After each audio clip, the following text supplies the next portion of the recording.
នេះគឺជាការប្រកួតមិត្តភាពអន្តរជាតិរវាង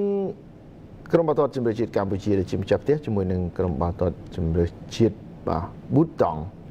បាទក្រុមទាំងពីរបាទប្រទេសទាំងពីរគឺព្រះរាជាណាចក្រដូចគ្នាបាទព្រះរាជាណាចក្រប៊ូតង់និងព្រះរាជាណាចក្រកម្ពុជា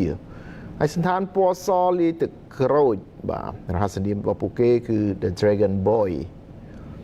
បាទជួបជាមួយនឹងក្រុមម្ចាស់ផ្ទះកូព្រៃបាទដែលមានឯកសន្តាន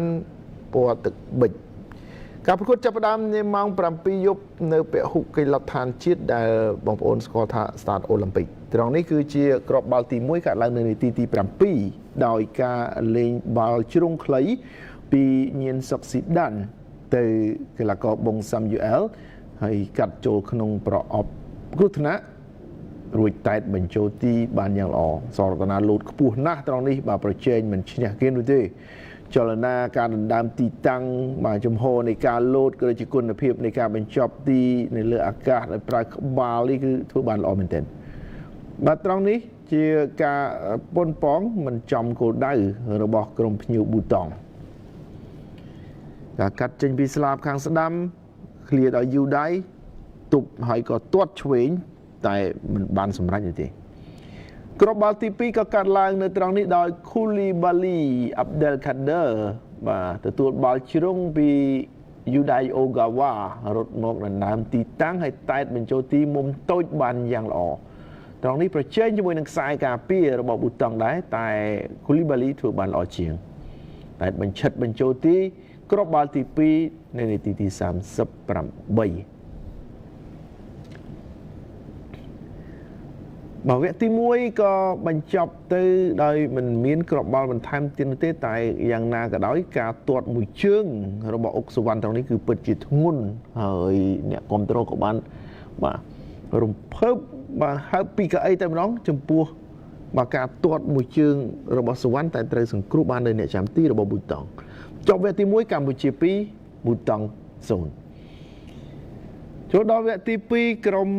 ម្ចាស់ផ្ទះនៅតែបន្ថែមការដាក់សម្ពាធជាបន្តបន្ទាប់ហើយការប៉ុនប៉ងពីក្រៅប្រអប់ត្រង់នេះដោយមិនរតនៈបាទគឺជាស្អីបាទបងសាំយូអែលបាទគឺមិនចំគោលដៅបាទគឺព្យាយាមទាត់ឲ្យកោងតែផុតបន្តិចអូយបាទចំបលបួយនៅខាងក្រោមឯនោះហើយបន្ទាប់មកទៀតក៏មានការប៉ុនប៉ងជាថ្មីមិនចំគោលដៅទៀតរបស់ក្រុមប៊ូតង់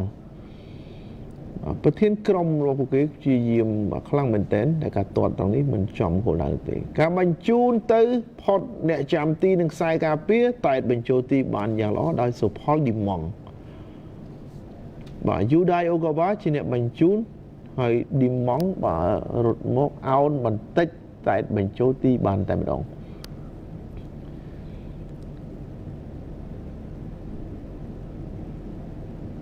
បន្តទៅទៀតក៏មានការប៉ុនប៉ងពីក្រៅប្រអប់នៅតែមិនចំគោលដៅសម្រាប់ក្រុមជម្រើសជាតិប៊ូតង់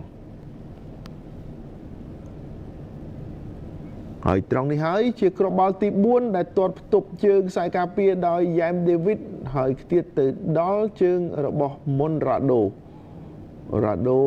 ទាត់បញ្ចូលទីគ្រាប់បាល់ទី4បាទហើយភាពរីករាយរបស់កីឡាករទាំងអស់ក៏បានកើតឡើងម្ដងទៀតនៅនាទីទី86នេះបាទមិនរតនៈគីឲ្យយ៉ាងដេវីតទាត់ខ្ទាតពីជើងទាត់យកតែម្ដងដោយមុនរ៉ាដូឲ្យកម្ពុជាយកឈ្នះនៅក្នុងការប្រកួតមិត្តភាពអន្តរជាតិមួយនេះដោយលទ្ធផលជាផ្លូវការ